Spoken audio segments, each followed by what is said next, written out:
Dear students, मैं US प्रधान zoology faculty.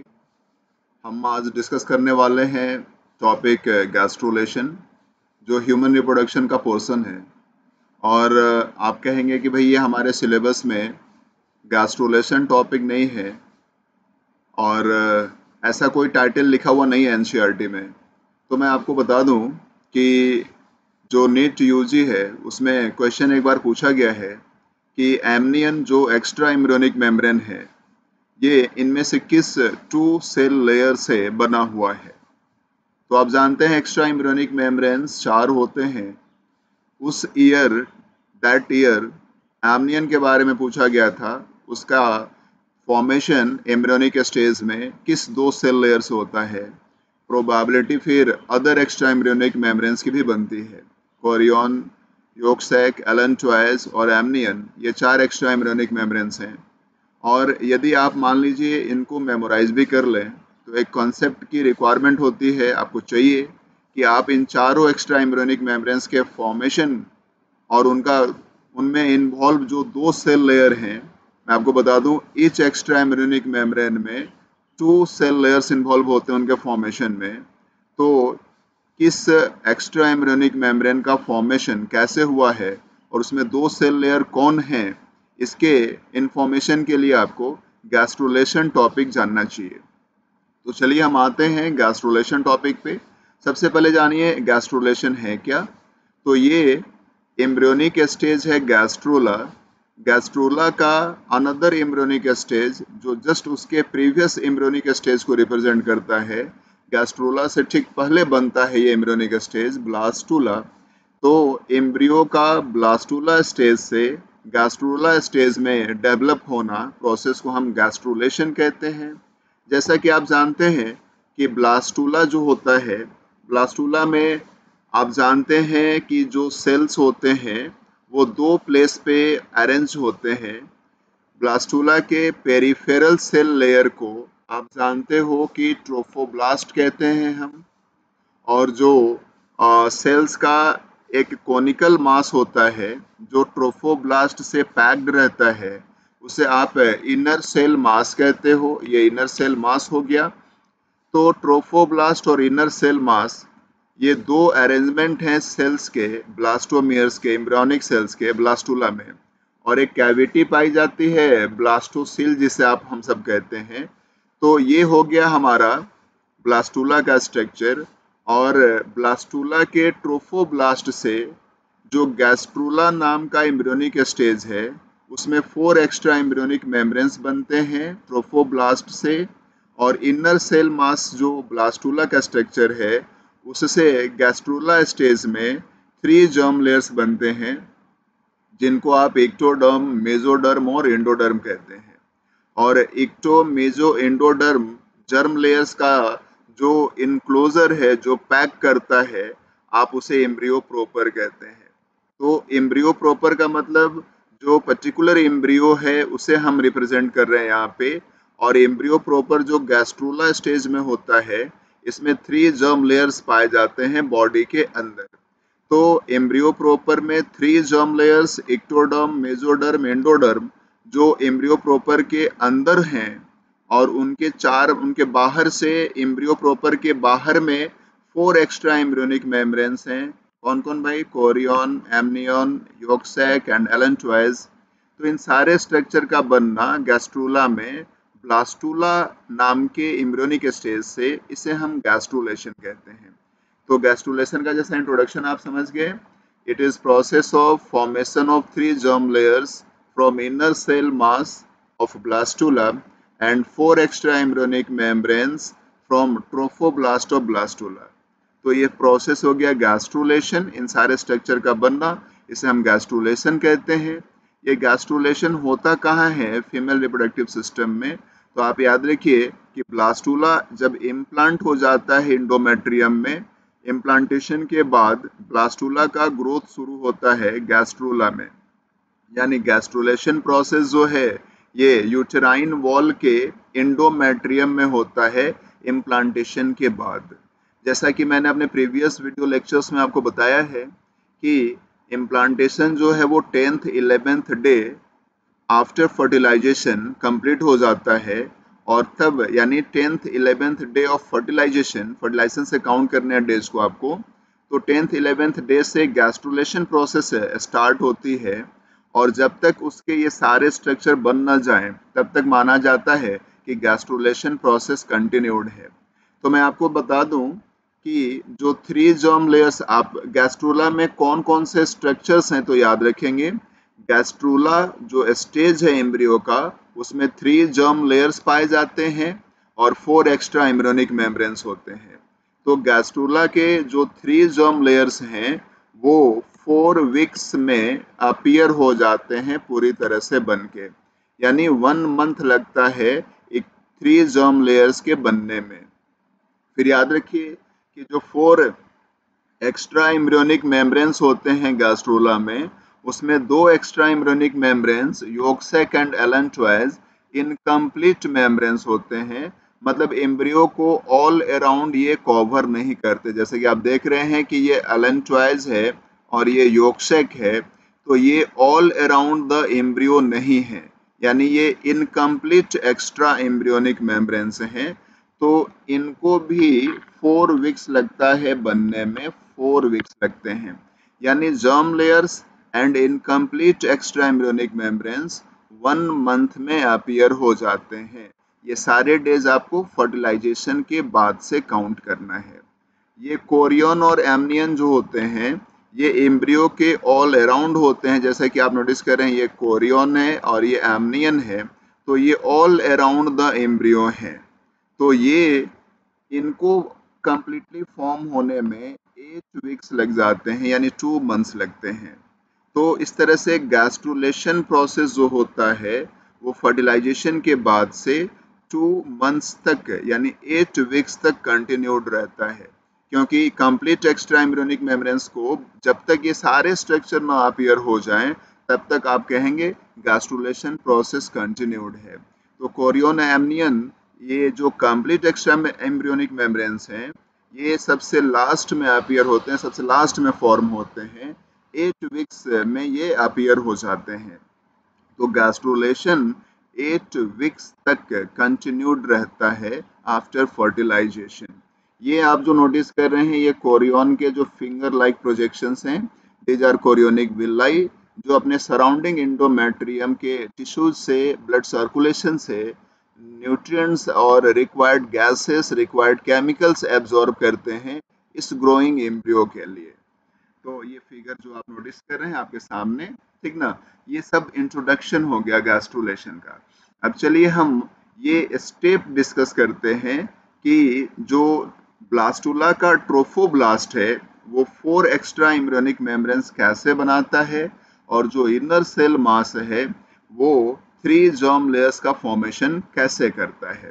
तो इसके लिए हम लोगों को अब दूसरे स्लाइड पे आना होगा, डिस्कस करना होगा। ये सेकेंड स्लाइड आपके सामने है, आप नोटिस कर रहे हैं इसमें कि भाई ये ट्रोफोब्लास्ट देख रहे हैं और ये इनर सेल मास नोटिस कर रहे हैं आप, और ब्लास्टोसिल जो कैविटी है वो आप नोटिस कर रहे हैं। तो ये ब्लास्टुला का स्ट्रक्चर है ये पूरा, जिसको मैंने ए लेटर से रिप्रेजेंट किया है। सबसे पहले आप इसमें ध्यान रखिए कि इनर सेल मास जो देख रहे हैं आप ये वाला, इसके जो सेल्स हैं वो 2 लेयर में अरेंज हो जाते हैं। कौन कौन भाई? तो ये 2 लेयर है एपीब्लास्ट और एक लेयर हो गया हाइपोब्लास्ट। तो इनर सेल मास के जो सेल्स हैं वो 2 लेयर में, सेल लेयर में अरेंज हो गए। जो ऊपर का लेयर आप देख रहे हो, यहाँ पे देख रहे हो, ये एपीब्लास्ट हो गया जो कॉलमनर सेल्स इंक्लूड करता है, इसमें कॉलमनर सेल्स पाए जाते हैं। और नीचे का जो लेयर आप देख रहे हैं जिसे आप हाइपोब्लास्ट नाम से नोटिस कर रहे हैं, ये क्यूबॉइडल सेल्स हैं। तो इनर सेल मास में आप नोटिस कर रहे हैं चेंजेस आ गए। इनर सेल मास के जो सेल्स कोनिकल मास के रूप में ऑर्गेनाइज थे, अब वो 2 सेपरेट लेयर में ऑर्गेनाइज हो गए। एपीब्लास्ट और हाइपोब्लास्ट सेल लेयर का नाम हो गया। सेल्स भी बता दिया मैंने, इसमें कॉलमनर सेल्स हैं, इसमें क्यूबॉइडल सेल्स हैं। अभी याद रखिए कि एपीब्लास्ट और हाइपोब्लास्ट के जो लेयर्स, दोनों लेयर्स जो दिख रहे हैं वो एक दूसरे के अटैचमेंट में, एक दूसरे के टच में हैं। इन दोनों के बीच में गैप नहीं है, ये दोनों सेल लेयर अभी अटैच हैं एक दूसरे से। ओके, अब आगे आप नोटिस कीजिए, अगले फिगर, नेक्स्ट फिगर पे आइए आप, ठीक ना। तो क्या क्या चेंजेस आएंगे आप याद रखिए, इपीब्लास्ट, हाइपोब्लास्ट और ये जो लेयर है ट्रोफोब्लास्ट, ये तीनों जो सेल लेयर्स हैं इनमें डिवाइडिंग एनिमल सेल्स हैं। अनडिफरेंशिएटेड या डिवाइडिंग एनिमल सेल्स आप जानते हैं कि वो डिवाइड होकर के न्यू सेल्स प्रोड्यूस करते हैं।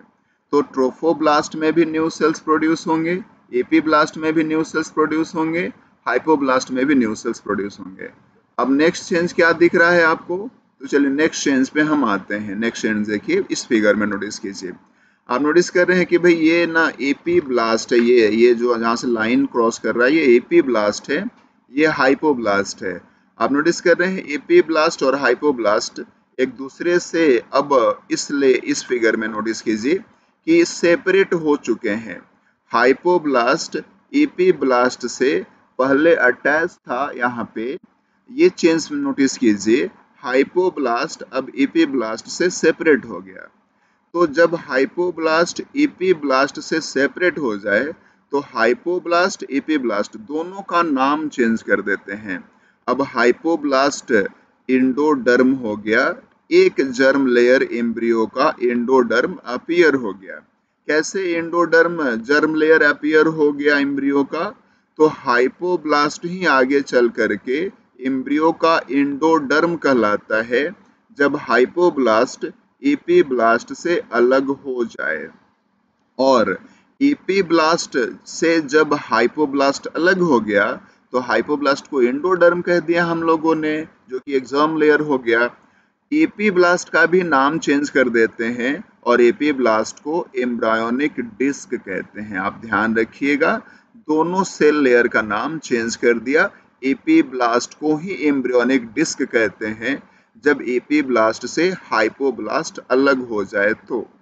अब याद रखिए, हाइपोब्लास्ट अब एंडोडर्म है, इसमें डिवाइडिंग सेल्स न्यू सेल्स बना रहे हैं, न्यू सेल्स के लिए इस लेयर में जगह नहीं है, तो हाइपोब्लास्ट यानी अब एंडोडर्म में जो न्यू सेल्स बनेंगे अब वो यहाँ पे, ये देखिए ये सेल्स अब ये अलग एक लेयर में अरेंज हो गए।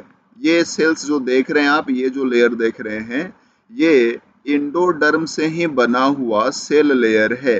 क्योंकि एंडोडर्म में अब स्पेस नहीं है न्यू सेल्स के एकोमोडेशन के लिए, तो वो न्यू सेल्स एक अनदर लेयर में आकर के अरेंज हो गए हैं, ये देख रहे हैं आप ये। तो इसका नाम हम लोग ने रखा है एक्स्ट्रा, ये लेयर, ये जो लेयर, ये लेयर, ठीक ना, तो इसका नाम क्या रख दिया हम लोगों ने, एक्स्ट्रा एम्ब्रियोनिक एंडोडर्म। क्योंकि ये भी एंडोडर्म से ही बना है, क्योंकि ये जो है एक्स्ट्रा एम्ब्रियोनिक एंडोडर्म जिसको कह रहे हैं, ये एंडोडर्म से ही बना है, तो इसीलिए हम लोगों ने इसको भी एंडोडर्म कहा।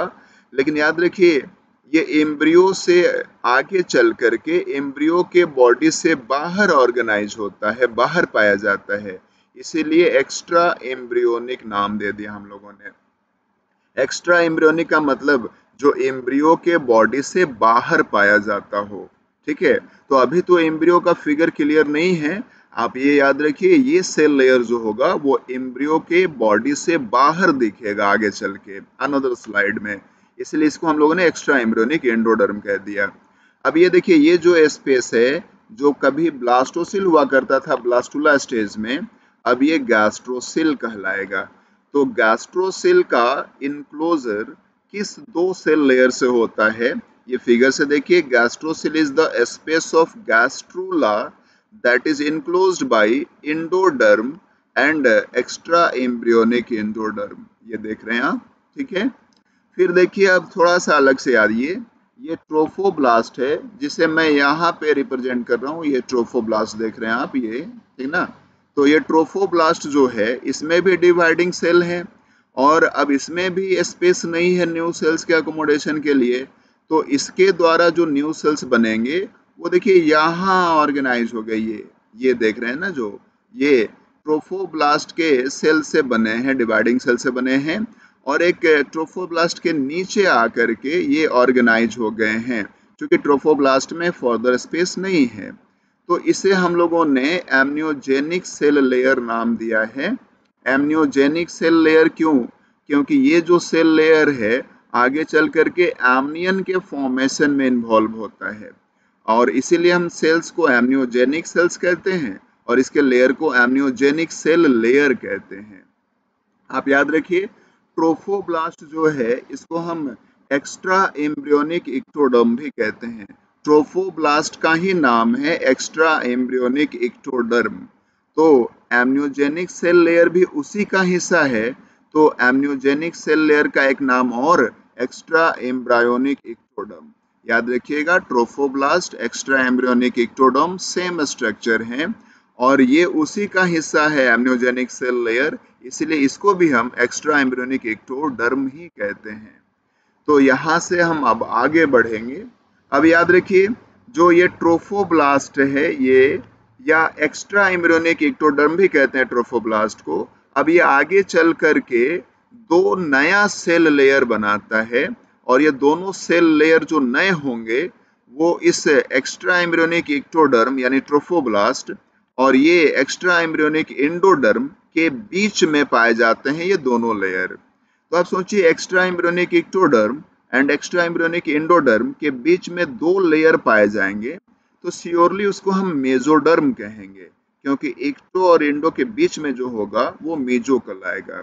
तो एक्स्ट्रा एम्ब्रियोनिक इक्टोडर्म यानी ट्रोफोब्लास्ट आगे जो दो लेयर बनाएगा वो दोनों होते हैं एक्स्ट्रा एम्ब्रायोनिक मेसोडर्म। तो किस तरह के चेंजेस नजर आएंगे, ये आ जाइए, हम अनदर स्लाइड पे आते हैं। ये आपके सामने अनदर स्लाइड है। ये देखिए, ये रेड कलर का एक्स्ट्रा एम्ब्रियोनिक इक्टोडर्म या ट्रोफोब्लास्ट, और इसने जो दो सेल लेयर बनाया, ये वाला और ये वाला, तो ये दोनों हो गए एक्स्ट्रा एम्ब्रियोनिक मेसोडर्म, जिसमें ये आउटर होगा और ये इनर होगा। तो जो आउटर एक्स्ट्रा एम्ब्रियोनिक मेसोडर्म है इसे हम लोगों ने नाम दिया है सोमैटोप्ल्यूरिक एक्स्ट्रा एम्ब्रियोनिक मेसोडर्म, और ये जो अंदर वाला है इसे इनर जो एक्स्ट्रा एम्ब्रियोनिक मेसोडर्म है इसका नाम हम लोगों ने स्प्लैंक्नोप्ल्यूरिक नाम रख दिया है। तो somatopleuric extra embryonic mesoderm and inner splanchnopleuric extra embryonic mesoderm, ये दोनों सेल लेयर बने ट्रोफोब्लास्ट से, एक्स्ट्रा एम्ब्रियोनिक इक्टोडर्म से। अब ये देखिए, मैंने कहा कि पहले से ही था ना एक्स्ट्रा एम्ब्रियोनिक एंडोडर्म, तो पहले से ही रहेगा। तो ये एक्स्ट्रा एम्ब्रियोनिक इक्टोडर्म, ये एक्स्ट्रा एम्ब्रियोनिक मेसोडर्म, ये एक्स्ट्रा एम्ब्रियोनिक मेसोडर्म, ये आउटर मेसोडर्म, ये इनर मेसोडर्म, और ये रेड कलर से जो सेल लेयर देख रहे हैं जो ऑलरेडी बन चुका था एक्स्ट्रा एम्ब्रायोनिक एंडोडर्म। अब आइए, ये एम्ब्रायोनिक डिस्क है, ये हाइपोब्लास्ट था कभी, अब ये एंडोडर्म हो गया है। जिसके नाम में सिर्फ एंडोडर्म लिखा रहे, समझिए वो एम्ब्रियो के अंदर पाया जाएगा, और जिसके नाम में एक्स्ट्रा वर्ड रहे वो एम्ब्रियो के बाहर पाया जाएगा। तो भाई आते हम लोग, एम्ब्रियोनिक डिस्क है ये, जो कभी एपीब्लास्ट था, ये एंडोडर्म है जो कभी हाइपोब्लास्ट था। तो ये जो आप देख रहे हैं एम्ब्रियोनिक डिस्क, इसके सेंटर में बीचों बीच लगभग डिवाइडिंग सेल्स पाए जाते हैं, इसीलिए यहाँ पे सेल्स का गैदरिंग ज़्यादा होता है और इसमें एक एलिवेशन दिखता है, सेंटर में एक एलिवेशन दिखता है एम्ब्रियोनिक डिस्क के सेंटर में, क्योंकि यहाँ पे सेल्स की गैदरिंग रिलेटिवली ज़्यादा होती है और हम इस एलिवेशन ऑफ एम्ब्रियोनिक डिस्क को प्रिमिटिव स्ट्रिक नाम देते हैं। तो primitive streak is the elevation, central elevation of embryonic disc due to excess gathering of embryonic cells in embryonic disc. तो याद रखिए, ये इसका इधर जो है ना लेफ्ट एंड साइड, ये प्रिमिटिव स्ट्रिक हो गया ये पूरा। इसका जो लेफ्ट एंड साइड देख रहे हैं आप इधर, तो ये हेड रीजन माना जाता है, इसको हम कॉर्पस रीजन इन बायोलॉजी कहते हैं, और ये टेल रीजन है जिसे हम कॉर्डल रीजन कहते हैं। तो कॉर्डल रीजन से सेल्स माइग्रेट करते हैं, यानी इस लेयर से बाहर निकल करके आते हैं सेल्स, और ये फिर एम्ब्रियोनिक डिस्क और एंडोडर्म के बीच जो स्पेस है यहाँ पे ये सेल्स अरेंज होते चले जाएंगे। तो जब ये सेल लेयर कंप्लीटली फॉर्म्ड हो जाएगा तो इसे हम मेसोडर्म कहते हैं। ये एम्ब्रियो के अंदर होता है इसलिए मेसोडर्म वर्ड यूज किया है। तो एंडोडर्म ऑलरेडी बन चुका है, अब ये मेसोडर्म भी अपीयर हो गया बच्चों। और अब जब ये मेसोडर्म कंप्लीटली बन गया तो एम्ब्रायोनिक डिस्क को ही हम आगे चल करके फ्यूचर इक्टोडर्म नाम देख रहे हैं ना आप, क्योंकि याद रखिए एम्ब्रायोनिक डिस्क जब मेसोडर्म को कंप्लीटली बना लेगा, सेल्स कंप्लीटली माइग्रेट कर जाएंगे, मेसोडर्म का फॉर्मेशन हो जाएगा, तो हम एम्ब्रियोनिक डिस्क को ही इक्टोडर्म कहते हैं। तो क्या सीक्वेंस रहा बच्चों जर्म लेयर्स के अपीयर होने का गैस्ट्रोला में? तो सबसे पहले एंडोडर्म अपीयर हुआ था, उसके बाद मेसोडर्म अपीयर हुआ और सबसे लास्ट में इक्टोडर्म अपीयर होता है। अब यहाँ पे देखिए ये एमनियोजेनिक सेल लेयर जो पहले ही स्लाइड में हम डिस्कस कर चुके हैं। एमनियोजेनिक सेल लेयर चूंकि ट्रोफोब्लास्ट का पार्ट है और ट्रोफोब्लास्ट को हम एक्स्ट्रा एम्ब्रियोनिक एक्टोडर्म भी कहते हैं, तो इसीलिए एमनियोजेनिक सेल लेयर को भी हम एक्स्ट्रा एम्ब्रियोनिक एक्टोडर्म कहते हैं। तो याद हो गया आपको। अब चलिए देखिए ये जो मैंने ऐसे सर्किल बनाया है ये दोनों सेल लेयर, दो सेल लेयर हैं इसमें, आप देखिए नोटिस कीजिए कौन कौन भाई, तो ये वाला और ये वाला। तो ये दोनों सेल लेयर आगे चल करके बनाते हैं कोरियन, जहां ए लिखा है मैंने वहां आप रीड करेंगे कोरियन को। तो कोरियन दो सेल लेयर से बना होता है, कौन कौन भाई, तो extra embryonic ectoderm and extra embryonic mesoderm.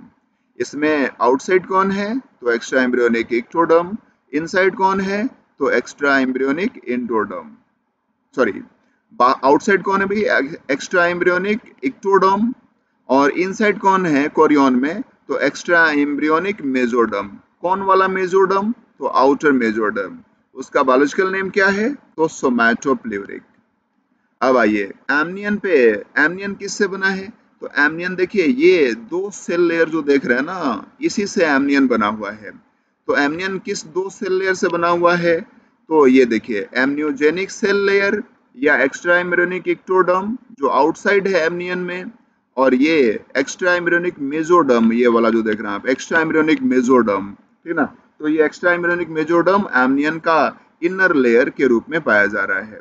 तो एमनियन का फॉर्मेशन हो गया किस दो लेयर से, extra embryonic ectoderm outside and extra embryonic mesoderm inside. कौन सा मेसोडर्म है ये, तो देख रहे हैं ना ये है इनर एक्स्ट्रा एम्ब्रियोनिक मेसोडर्म, उसको क्या कहते हैं हम लोग, एस्फ्लैंक्नोप्लूरिक एक्स्ट्रा एम्ब्रियोनिक मेसोडर्म।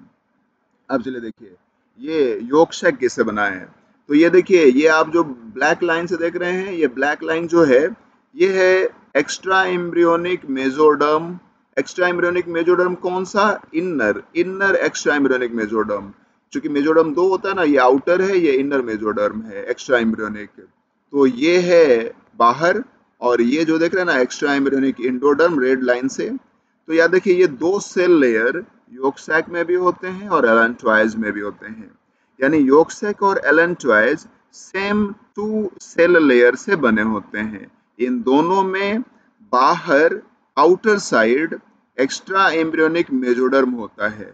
कौन वाला मेसोडर्म, तो जो एक्स्ट्रा एम्ब्रियोनिक मेसोडर्म इनर है एस्फ्लैंक्नोप्लूरिक है वो वाला इन दोनों में बाहर पाया जाता है, और इन दोनों में जो अनदर लेयर है वो है एक्स्ट्रा एम्ब्रियोनिक एंडोडर्म जो इन दोनों में अंदर ऑर्गेनाइज होता है।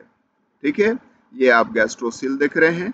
तो भाई इनमें कौन कौन सा हो गया इस तरह से नोटिस करिएगा कि कोरियन में दो लेयर कौन है आपके सामने लिखा हुआ है, एमनियन में दो लेयर कौन है वो लिखा हुआ इन लैंग्वेज, अभी जस्ट मैंने थर्ड स्लाइड में जो एक्सप्लेन किया था, योग सैक में और एलेंट्रॉयज में। चूंकि याद देखिए इन दोनों में सेम टू सेल लेयर्स होते हैं, ठीक ना, तो याद रखिए इसीलिए ये दोनों जो होते हैं ना कंप्लीट एक्स्ट्रा एम्ब्रियोनिक मेम्ब्रेन्स के रूप में ग्रो नहीं कर पाते, क्योंकि इनका जो दो सेल लेयर है जैसे आप यहाँ पे देखिए, क्योंकि इस स्लाइड में देखिएगा कि extra embryonic mesoderm and extra embryonic endoderm ये दोनों जो देख रहे हैं ना, तो इतना सोच लीजिए कि ये इधर से योगसैक बना दिया और जो रिमेनिंग पोर्शन है वो एलेंट्रॉयज में चला गया। तो याद रखिए एलेंट्रॉयज और योगसैक सेम टू सेल लेयर से बने होते हैं। 50% कंट्रीब्यूशन दोनों सेल लेयर का योगसैक में हो जाता है और रिमेनिंग 50% एलेंट्रॉयज में हो जाता है। तो इसीलिए ये 100% दोनों योगसैक, दोनों जो एक्स्ट्रा एम्ब्रियोनिक मेम्ब्रेन्स हैं योगसैक और एलेंट्रॉयज, ये 100% ग्रो नहीं कर पाते, क्योंकि 50% इनका जो है एक एक्स्ट्रा एम्ब्रियोनिक मेम्ब्रेन में, इन दोनों में से किसी एक में 50% ही सेल लेयर पाया जाता है। मेरी बात समझ रहे होंगे आप? क्योंकि याद रखिए extra embryonic mesoderm, extra embryonic endoderm से बने हैं दोनों। 50% इन दोनों सेल लेयर का हिस्सा इसमें चला गया और रिमेनिंग 50% इसमें एलेंट्राइज में चला गया। इसीलिए ये दोनों कंप्लीट ग्रो नहीं कर पाते, फुल लेंथ में नहीं होते, और एम्ब्रियो के ऑल अराउंड ये दोनों नहीं पाए जाते, तो ये इनकम्प्लीट मेम्ब्रेन्स हैं।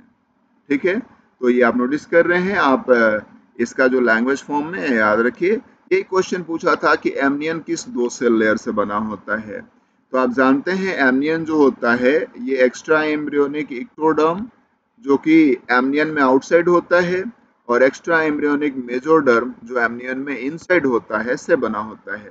मान लीजिए अब कोरियन पूछ दे तो बताएंगे भाई एक्स्ट्रा एम्ब्रियोनिक मेसोडर्म आउटसाइड होता है इसमें, और एक्स्ट्रा एम्ब्रियोनिक मेसोडर्म इनसाइड होता है। एक्स्ट्रा एम्ब्रियोनिक इक्टोडर्म आउटसाइड हो गया कोरियन में, और एक्स्ट्रा एम्ब्रियोनिक मेसोडर्म इनसाइड हो गया कोरियन में।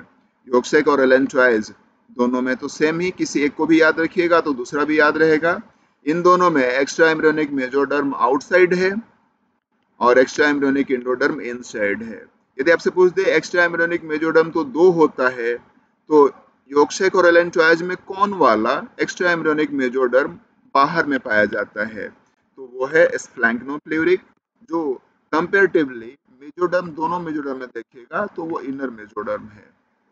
ओके, तो इस तरह से आप सबों को ये सारा इंफॉर्मेशन गैस्ट्रुलेशन का याद करना चाहिए। Okay, thank you for watching. आप कंटिन्यूसली वॉच कीजिए प्रधान बायोलॉजी क्लासेस। मैं जो 2020 पीएमटी होने वाला है, कुछ एनसीईआरटी का हिडन मैटर जहाँ पे एनसीईआरटी एक्सप्लेनेशन नहीं है एनसीईआरटी में, तो ऐसे ही एनसीईआरटी के हिडन मैटर्स को मैं एक्सप्लेन कर रहा हूँ क्वेश्चन के फॉर्म में।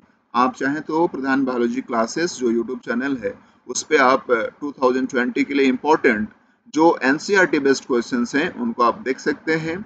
मैंने उन्हीं सारे क्वेश्चंस को वहाँ पे डाला है, क्वेश्चन के फॉर्मेट में मैंने एनसीईआरटी के जो हिडन मैटर्स हैं उसको एक्सप्लेन किया है, तो वो हो सकता है आपके लिए बेनिफिशियल हो। Okay, thank you for watching Pradhan biology classes.